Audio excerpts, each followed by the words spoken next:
Hello friends, welcome to my YouTube channel Total Live English.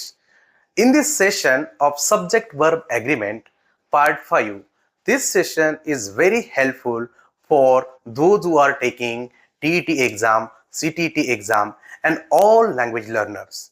मित्रांनो, या सिरीजचा फायदा विद्यार्थी TET, CTET एक्झाम देणाऱ्या सर्वांनाच होणार आहे. चला तर मग आज आपण एक नवीन रूल या सेशन मध्ये शिकणार आहोत. This rule is very important for English language learner. See, if two singular subjects म्हणजे दोन एकवचनी, सिंग्युलर म्हणजे एकवचनी, सब्जेक्ट्स मीन्स कर्ता, वाक्याच्या सुरुवातीला जो येतो त्याला कर्ता म्हणतात, are joined by neither nor, either or only joined by nor or, in such a sentence singular verb is used.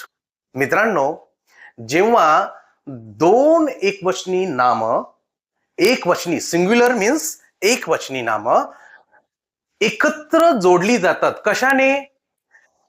Neither nor और ईदर और. किंवा काही वाक्यांमध्ये ती फक्त नॉर किंवा ऑरने जोडलेली असतात. अशा वाक्यामध्ये जे क्रियापद वापरावं लागतं ते सिंग्युलरच वापरावं लागतं, म्हणजे एकवचनीच क्रियापद वापरावं लागतं.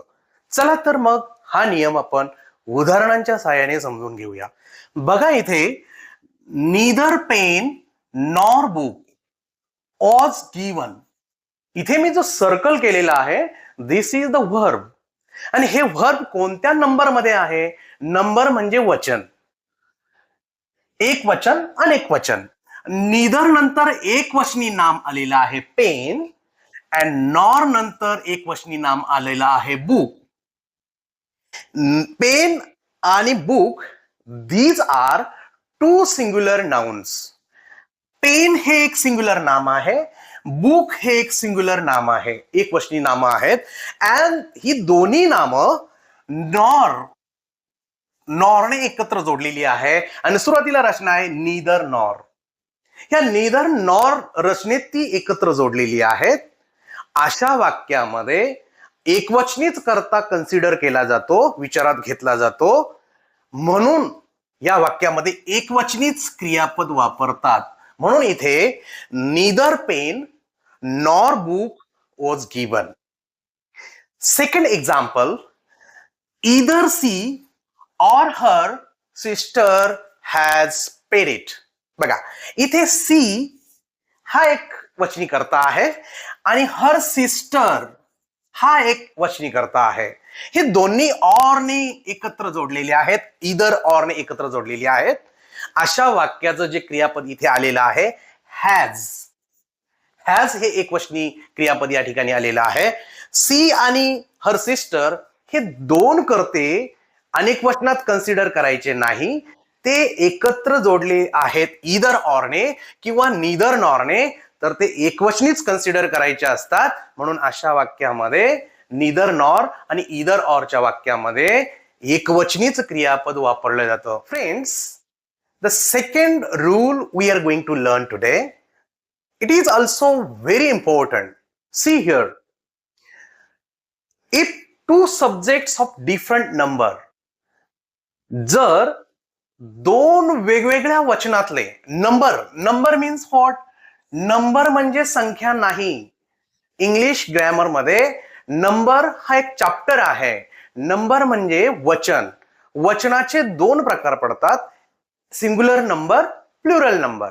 एक वचन म्हणजे सिंग्युलर नंबर, प्लुरल नंबर म्हणजे अनेक वचन.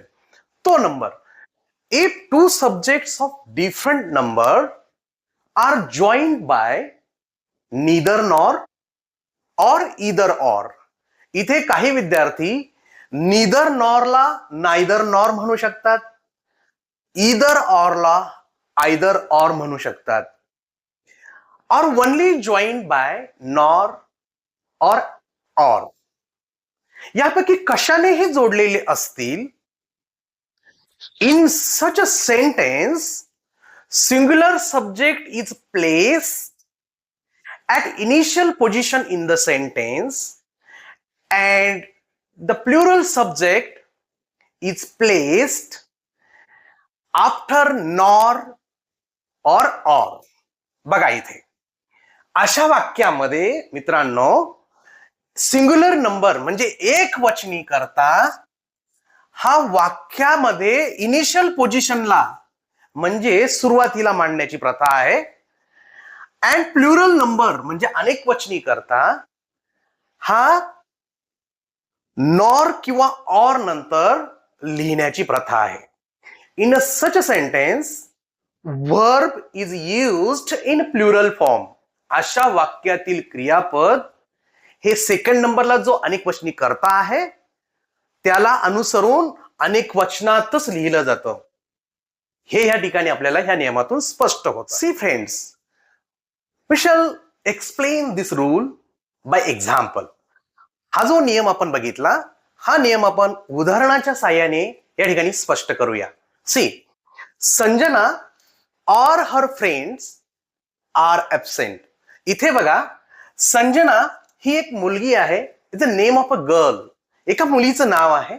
एक मुलगी ती सिंग्युलर आहे. बट और नंतर परंतु और नंतर हर फ्रेंड्स हा अनेक वचनी करता आहे. एक वचनी करता आपण प्रथम मांडला, और नंतर आणि नॉर नंतर मी तुम्हाला सांगितलंय नियमामध्ये अनेक वचनी करता घ्यायचा. इथे और नंतर हर फ्रेंड्स हा अनेक वचनी करता आलेला आहे आणि म्हणून या अनेक वचनी कर्त्याला अनुसरून इथे और आर हे अनेक वचनी क्रियापद वापरलेलं आहे. मग ह्या वाक्यामध्ये संजना और हर फ्रेंड्स आर ऍब्सेंट म्हणजे ह्या अनेक वचनी कर्त्यानुसार इथे अनेक वचनी क्रियापद आलेलं आहे. See next example, neither teacher nor his students were present. इथे टीचर नायदर नंतर टीचर हा एक वचनी करता आलेला आहे परंतु नॉर नंतर हिज स्टुडंट्स हा अनेक वचनी करता आलेला आहे. इथे सुद्धा नीदर नॉरच्या रचनेमध्ये एक वचनी करता आपण प्रथम मांडलेला आहे आणि नॉर नंतर अनेक वचनी करता हिज स्टुडंट्स घेतलेला आहे. अशा वाक्याचं क्रियापद हे नेहमी अनेक वचनातच येतं. इथे वेर हे अनेक वचनी क्रियापद वापरलेलं आहे म्हणून neither teacher nor his students were present. Friends, I hope you might have understood this lesson.